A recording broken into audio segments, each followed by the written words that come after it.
విజయవాడలో వరదలు బీభత్సం సృష్టిస్తున్నాయి. ఒక్కసారి ఈ కడు విదారకమైన దృశ్యం చూస్తే విజయవాడలో ప్రవహిస్తున్నటువంటి కృష్ణానది ఏ విధంగా సామాన్య జనాలను బెంబేలెత్తిస్తోందో మనకు అర్థమవుతుంది.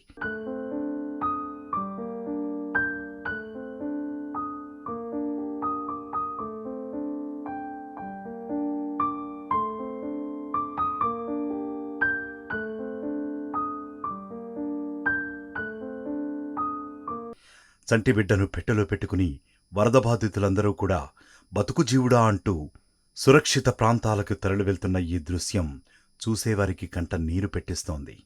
తమ బిడ్డ ఏ విధంగా అయినా బ్రతకాలి, తాము బ్రతకాలి అనే ఒక ఆశతో ప్రాణాలు గుప్పిట్లో పెట్టుకుని వారందరూ కూడా సురక్షిత ప్రాంతాలకు తరలి వెళ్తున్న ఈ దృశ్యం చూస్తే ఎవరికైనా కంట్లో నీరు రాక మానదు. పీకల్లోతు వరకు నీళ్లు ఉండటంతో బిడ్డను కాపాడుకునేందుకు ఇలా మోసికెళ్లిన దృశ్యం విజయవాడలోని సింగ్ నగర్ ప్రాంతంలో కనిపించింది.